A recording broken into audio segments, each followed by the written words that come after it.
오늘 하나님의 말씀은 사사기 10장 1절에서 2절까지입니다. 아비멜렉의 뒤를 이어서 이사갈 사람 도도의 손자 부하의 아들 돌라가 일어나서 이스라엘을 구원하니라. 그가 에브라임 산지 3일에 거주하면서 이스라엘의 사사가 된 지 23년 만에 죽음에 3일에 장사되었더라. 아멘. 오늘 말씀의 제목은 누가 왕인가 라는 제목을 가지고 함께 나누도록 하겠습니다. 여러분, 우리가 사사기 21장을 읽다 보면 늘 반복되는 패턴이 있었어요. 이스라엘 백성들이 하나님을 떠나 우상을 숭배하면 이방 나라들이 전쟁으로 이스라엘을 괴롭게 하는 거였어요. 그럼 이스라엘 백성들이 하나님께 살려달라고 막 부르짖습니다. 그럼 하나님께서 사사를 세워주셔서 사사를 통해서 이스라엘을 구원해 주셔요. 그럼 그 땅의 전쟁이 그치고 다시 평온해졌습니다. 그러다가 하나님이 세워진 사사가 죽으면 또 이스라엘 백성들이 다시 우상 숭배를 하고 또 이방 민족은 다시 전쟁으로 괴롭혀요. 그러면 또 이스라엘 백성들이 부르짖으면 하나님이 다시 또 사사를 세우셔서 이스라엘을 구원해 주시고 그 땅에 전쟁이 없고 평안해졌어요. 이것이 사사기 앞부분에 계속 반복되는 패턴이에요. 그러다가 어느 지점에 딱 이르러서는 이스라엘 공동체가 완전히 본격적으로 내리막길을 가는 길이 생겨요. 그것이 바로 사사기 10장부터 이스라엘 땅에 평온하였다는 말이 없어요. 그리고 11장 이후로는 이스라엘 백성들이 하나님께 부르짖었다는 말도 아예 없습니다. 10장부터 16장 사이에는 하나님이 세우신 사자들이 그러면 없었을까요? 아니에요. 하나님이 10장부터 마지막 16장까지 그 마지막 사사가 나오는 16장까지 무려 7명의 사사들이 등장해요. 그러면 이스라엘이 하나님을 찾지도 않아도 하나님께서 사사를 세워주셨는데 왜 이스라엘엔 평안이 없었을까요? 바로 하나님이 세운 사사들이 사사답게 살지 못했기 때문입니다. 그러니까 하나님의 백성들이 하나님의 백성답게 살지 못했기 때문이라는 것이죠. 사사인데 자기 욕망을 위해서 자기 딸을 죽이는 사사가 나오는가 하면 육신의 정욕에 빠져서 여인들의 포로로 사는 사사가 나와요. 또 부와 권력에 중독된 사사도 나옵니다. 한마디로 사사인데 사사 같지 않은 사사 이야기가 집중적으로 기록된 곳이 사사기 이제 10장부터 16장까지예요. 그래서 10장부터 16장까지를 보면 사사들이 어떻게 이스라엘을 구원했는지에 대한 이야기가 안 나와요. 그리고 어떤 이야기냐? 사사와 하나님의 백성들이 어떻게 하나님으로부터 멀리 떠나버렸는가, 얼마나 타락했는가를 기록하고 있어요. 요즘 말로 하면 교회가 얼마나 타락했는지, 성도들이 얼마나 하나님과 상관없는 삶을 살고 있는지를 기록한 부분이 10장부터 16장까지입니다. 그래서 분명히 사사가 있는데도 불구하고, 분명히 교회가 있는데도 불구하고 그 공동체 안에 평안이 없고 고통과 괴로움만 있는 것이죠. 근데 오늘 우리가 읽은 10장 1, 2절은 사사 돌라에 대한 이야기입니다. 사사의 돌라에 대한 기록은 딱 두 구절밖에 나오지 않아요.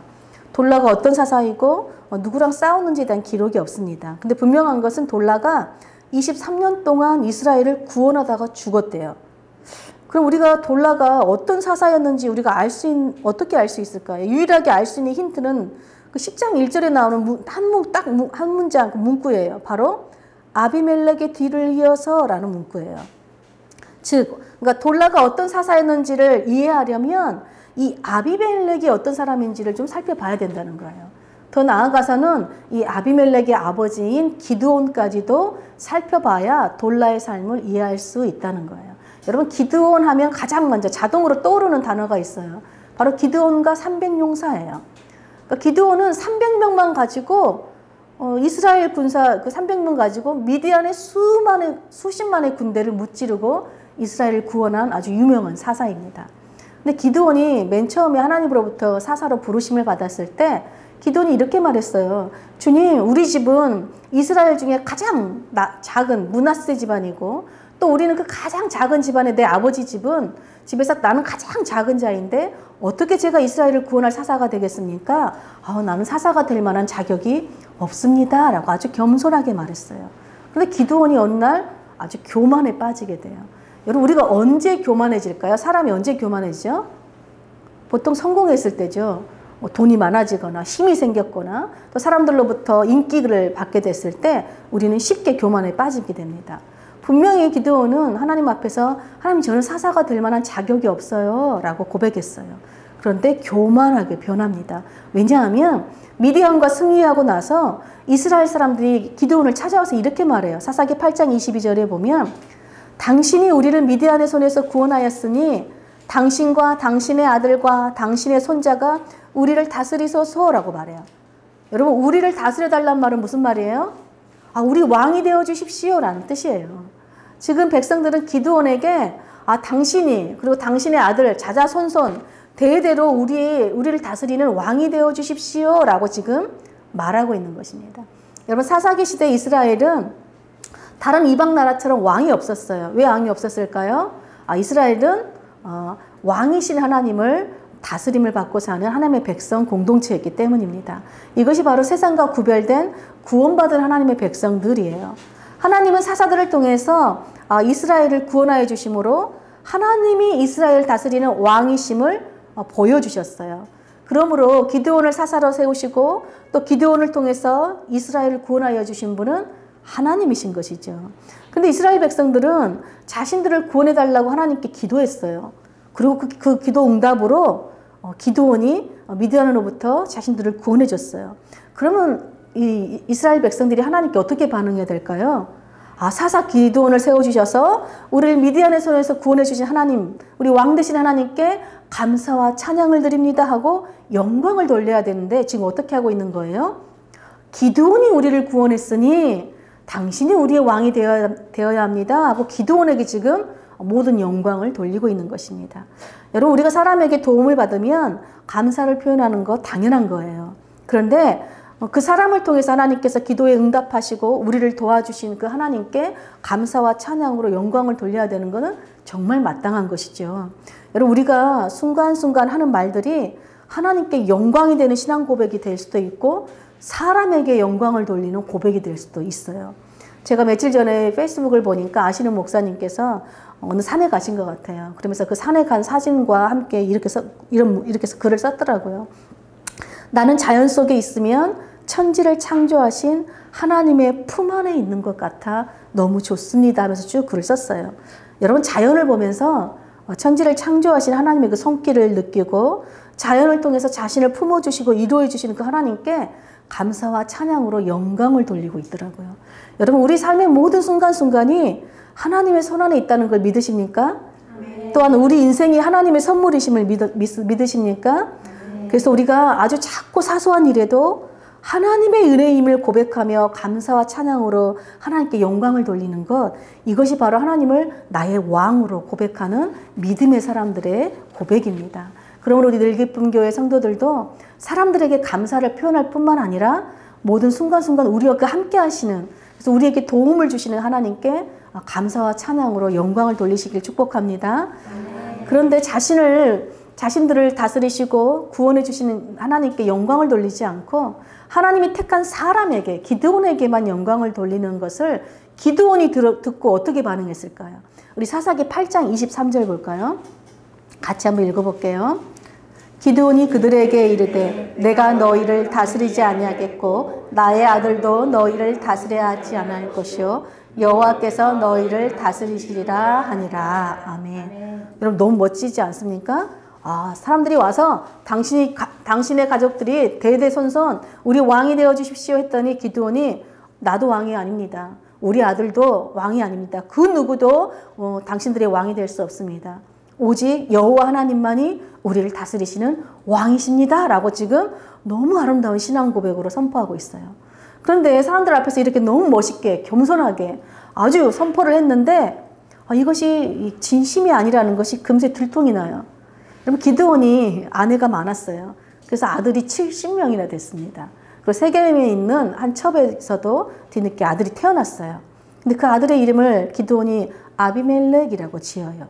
여러분, 아비멜렉의 이름의 뜻이 무엇인지 아세요? 나의 아버지는 왕이다 라는 뜻이에요. 자, 아비멜렉의 아버지 누구예요? 기드온이잖아요. 이 말은 무슨 말이에요? 기드온이 왕이다 라는 뜻이에요. 기드온은 분명히 사람들 앞에서는 나는 왕이 아니에요, 하나님이 왕이에요 라고 했는데 정작 자기 아들 이름을 지을 땐 내가 왕이다 라고 지은 거죠. 그러니까 겉으로는 겸손한 척 말했지만 진짜 속마음은 그래, 내가 미디안의 손에서 내가 이스라엘을 구원한 건 나야. 내가 왕 될 자격이 있지, 내가 왕이지 라고 지금 교만이 가득 차서 기드온이 하나님의 영광을 스스로 가로채고 있는 것이죠. 여러분, 사사는요, 하나님의 부르심을 받고 하나님의 다스림을 받아 사는 삶을 보여주는 사람이에요. 그래서 사사를 보고 백성들도 하나님을 왕으로 모시고 하나님의 다스림을 받고 살도록 인도하라고 하나님께서 세워주신 사람입니다. 그래서 사사의 영광은 다른 게 아니에요. 바로 자신을 불러주신, 사사로 불러주신 하나님 앞에 그것이 은혜임을 알고 순종하는 것이 사사의 영광인 것이죠. 그래서 사사가 자신이 왕이 되려고 한다는 것은 하나님을 대신하려고 하는 악한 행동인데, 이것을 바로 교만이라고 불러요. 여러분, 교만은 내가 하나님이 되려는 거예요. 내가 내 삶의 주인이 되는 거예요. 내가 내 삶의 왕이 돼서 사는 거. 이것이 교만이죠.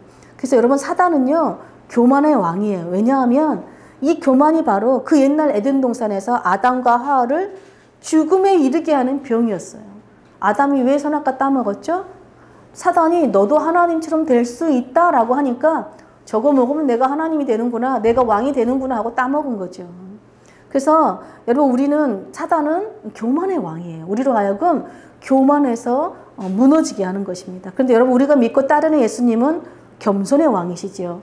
예수님은 하늘의 모든 영광을 버리시고 가장 낮은 자리에 오셨어요. 이 땅에 오셨어요. 그리고 하나님이신데 하나님의 형체를 버리시고 사람의 모습으로 이 땅에 오셔서 우리를 위해 십자가에 죽으셨어요.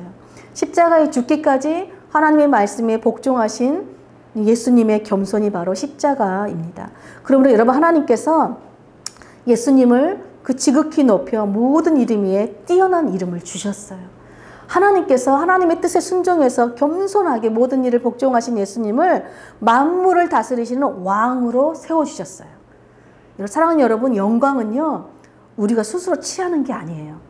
예수님께서 자신을 스스로 높여서 영광을 차지하지 않고 겸손히 하나님의 뜻에 순종할 때 하나님으로부터 영광을 받으신 거예요.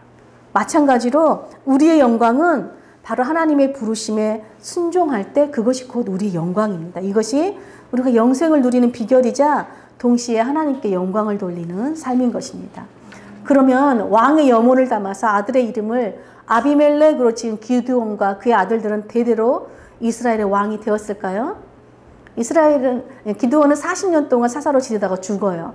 그럼 이스라엘 백성들이 기드온의 아들을 찾아와서 왕이 되어달라 그랬을까요? 아니에요. 백성들은 언제 그러냐는 듯이 하나님을 버리고 다시 우상을 섬기더니 자신들이 왕이 되어달라고 요청했던 기드온 집안에 대해서 관심도 가지지 않아요. 그러면서 그들이 기드온 집안에 대해서 은혜도 베풀지 않았다라고 8장이 끝이 납니다. 그런 다음에 9장이 시작되는데 9장에 기드온의 아들 그 아비멜렉이 이야기가 등장해요. 아비멜렉은 자신이 스스로 왕이 되려고 해요. 왜 그랬을까요? 자기 아버지가 왕이니까 당연히 자신이 이어서 자신도 왕이 되려고 한 것이에요. 그래서 세겜에 있는 자기 외가 친척들을 다 찾아가요. 그러면서 세겜 사람들에게 내가 왕이 되기 위해서는 당신들의 힘이 필요하니까 힘을 실어주십시오 라고 부탁해요. 요즘 정치인들이 마치 자신의 고향에 가서 나는 뭐 부산 사람입니다, 뭐 광주 사람입니다 한 것처럼 이 아비멜렉도 자기 친척 동네에 가서 나는 세겜 출신이니까 나한테 힘을 지지해 주세요 하니까 세겜 사람들이 막 지지해 줍니다. 그래가지고 세겜 사람들이 바알브리스, 우상 숭배하는 그 우상 성전에서 은 70냥을 꺼내서 아비멜렉에게 줘요. 아비멜렉은 그 받은 돈으로 건달과 불량배들을 고용합니다. 요즘 말로 하면 조직폭력배들을 고용하는 것이에요. 그리고 나서 자기 형제들이 몇 명 있다 기드온의 아들이 몇 명이라고 그랬죠? 70명. 그 70명을 다 죽여버리고 말아요. 근데 그 중에서 막내 아들이 유일하게 피해서 겨우 살아남았습니다. 그렇게 해서 아비멜렉은 자기 형제들을 다 죽이고 스스로 왕이 되어서 3년 동안 이스라엘을 다스려요. 여러분, 이름 속에 숨겨져 있던 그 기드온의 아버지 기드온의 교만이 아들 아비멜렉으로 이어진 것이죠. 여러분, 하나님의 은혜가 자녀에게 계승된 것이 아니라 여러분, 교만이, 죄가 계승된 것입니다. 여러분, 악한 자들을 고용해서 자신의 형제들을 다 죽이고 스스로 왕이 된 아비멜렉이 이스라엘을 평안하게 통치했을까요? 그야말로 가시에 찔리는 고통을 주는 그런 왕이었어요. 우리 9장 23절 한번 같이 읽어보겠습니다. 하나님이 아비멜렉과 세겜 사람들 사이에 악한 영을 보내심에 세겜 사람들이 아비멜렉을 배반하였으니, 세 번역에 보니까 하나님이 악령을 보내셨대요. 그래서 서로 미움이 생기게 하여 세겜 사람들이 아비멜렉을 배반하였다라고 기록해요. 여러분, 하나님은 사랑으로 서로 하나 되게 하시는 분이시잖아요. 그런데 사단은 서로 미워함으로 서로 원수가 되게 하는 악한 영이지요. 그런데 하나님께서 이 악한 영을 보내셔서 왜 서로 원수가 되게 하셨을까요? 성경은 분명하게 기록해요. 뭐라고 기록하냐면 아비멜렉에게는 바로 자기 형제 70명을 죽인 그 죄를 핏값을 갚아주시기 위해서, 또 세겜 사람들에게는 아비멜렉으로 하여금 그 형제를 죽이도록 도와준 죄값을 갚으시기 위해서라고 기록해요. 여러분, 선한 일에 하나가 되지 않고 악한 일에 하나가 되면 하나님의 심판을 면할 수가 없어요. 우리가 악한 죄를 짓는 것도 하나님의 심판을 받는 일이지만 악한 일을 할 수 있도록 돕는 것도 하나님의 심판을 받는 일이라는 거예요. 아비멜렉을 도왔던 세겜 사람들은 이 악한 영 때문에 갑자기 아비멜렉에 대한 미움이 생기기 시작해요. 그래서 자신들이 그 우상 신전에 들어가서 아비멜렉을 막 저주하기 시작합니다. 그러자 결국 아비멜렉과 세겜 사람들은 서로 배반하고 서로 미워하는 원수가 되어서 전쟁을 하게 돼요. 근데 아비멜렉이 세겜 사람들을 어떻게 했을까요? 다 죽입니다. 그런데 화가 나니까 세겜 사람들만 죽이는 것이 아니라 데베스 지역까지 가서 그 지역 사람들까지 다 죽이려고 한 거예요. 근데 그때 그 데베스 지역의 한 여인이 위에서 맷돌 윗짝을 던졌어요. 그런데 아비멜렉의 머리에 맞아서 아비멜렉이 죽고 맙니다. 여러분, 아비멜렉은요, 이스라엘 구원과는 아무 상관없이 살다가 아무 상관없이 죽었어요. 백성들을 평안하게 하는 왕이 아니라 끊임없이 백성들을 죽이고 고통스럽게 하는 그야말로 가시나무 같은 왕이었어요. 여러분, 사사는 이스라엘 백성들을 원수로부터 구원하는 역할을 하는데 이 아비멜렉은 오히려 이스라엘을 더 죽이는 왕이었던 것입니다. 이렇게 백성들에게 고통을 주고 괴로움을 주는 아비멜렉의 뒤를 이어서 사사가 된 사람이 바로 오늘 본문 돌라라는 거예요. 돌라는 23년 동안 이스라엘을 구원하였대요. 근데 죽어서 3일에 장사되었다라고 기록해요. 보통 사사들이 이스라엘을 구원하였으면 사사가 누구랑 싸웠는지 그 원수의 이름들이 나와요. 미디안인지, 뭐 구산 리산다임인지, 암몬 족속인지, 블레셋 사람들인지 그 대적들의 이름이 나와요. 그런데 돌라는 누구랑 싸워서 누구로부터 이스라엘을 구원했는지에 대한 기록이 없습니다. 그냥 에브라임의 산지 지방에 있는 사밀에서 거주하고 그곳에서 살았고 그곳에서 죽었다라고 기록해요. 근데 이것이 돌라가 이스라엘을 구원하는 방법이었다는 거예요. 무슨 말일까요? 여러분, 지금 이스라엘을 괴롭히는 것은 외부에 있는 것이 아니라 스스로 내가 왕이라고 하는 교만한 지도자로부터 그 억압받는 괴로움이었던 거예요. 돌라는 하나님께서 세우지 않는 사사, 스스로 왕이 된 아비멜렉의 그 교만한 죄와 억압으로부터 이스라엘을 구원한 거예요.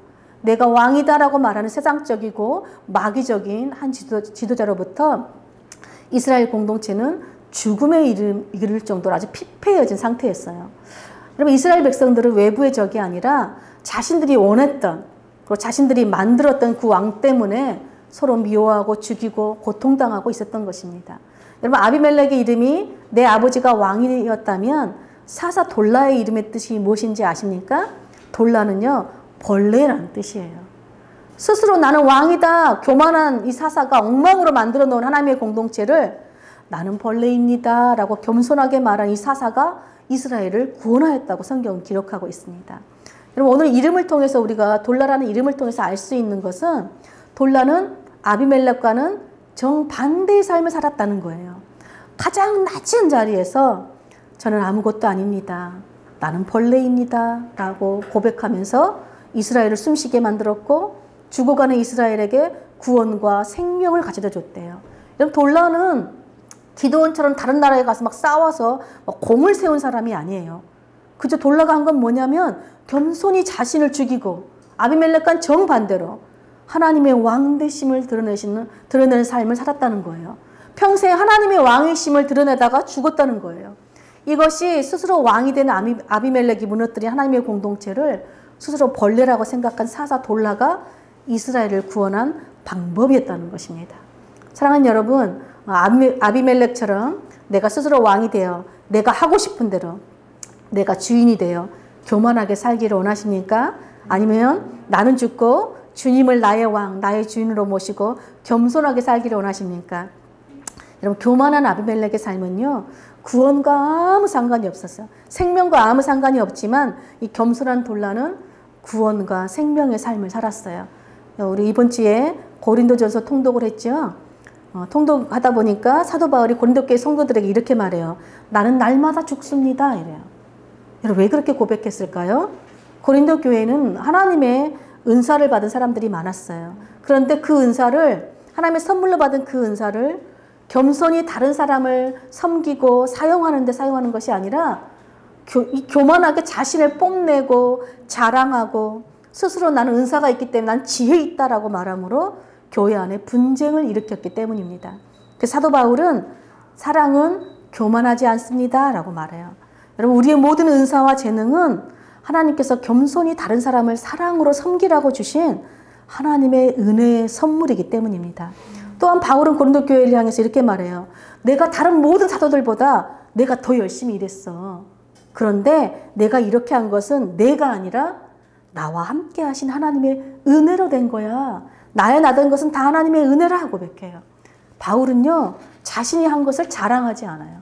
바울은 그래서 나는 내가 자랑하는 것은 오직 예수 그리스도와 십자가에 못 박힌 것, 예수 그리스도의 복음 외에는 난 자랑하지 않겠다라고 말했습니다. 여러분 기드온이 기드온 될 수 있었던 것은 기드온이 싸움을 잘해서 용맹해서 그 가문이 좋아서 아니에요. 어떤 자격이 있어서 기드온이 사사가 된 거 아니에요. 기드온을 사사로 부르시고 그에게 용기를 주시고 미디안과 싸워 이길 수 있도록 도와주신 하나님의 은혜 때문이었습니다. 그러므로 여러분 우리에게 뭔가 특별한 것이 있다면 또 특별한 것이 여러분 발견한다면 그건 우리의 영광이 아니라 우리에게 그것을 선물로 주신 하나님의 은혜임을 항상 기억하시길 축복합니다. 그래서 여러분이 가진 그 특별한 것으로 하나님께 영광을 돌리시길 축복합니다. 우리가 아까 찬양 부를 때 예수 나의 왕이라고 찬양했어요. 여러분 그 찬양대로 우린 평생에 예수님만 나의 왕 되심을 드러내시길 축복합니다. 교만은 하나님의 통치를 무너뜨리고 스스로 하나님이 되려고 하는 거예요. 그래서 나도 무너지지만 공동체도 무너뜨리고 죽음에 이르게 하는 죄입니다. 그러므로 죽음의 고통에서 우리가 구원받는 길은 겸손히 나는 하나님 없이는 아무 쓸모없는 아무 가치 없는 벌레와 같습니다 라는 것을 아는 거예요. 그래서 겸손히 주님 오늘도 하나님의 은혜를 구합니다. 하나님의 은혜 없이는 저는 아무것도 아닙니다 라고 기도하는 것이에요. 이것이 바로 나는 죽고 예수님을 왕으로 내 주인으로 모시고 사는 하나님 백성들의 삶입니다. 사도 바울은 또한 로마서에서 어떤 사람은 사망이 왕 노릇하는 사람이 있고 어떤 사람에게는 생명이 왕 노릇하는 사람이 있다라고 말해요. 우리 로마서 5장 17절 우리 다 같이 한번 읽어보겠습니다.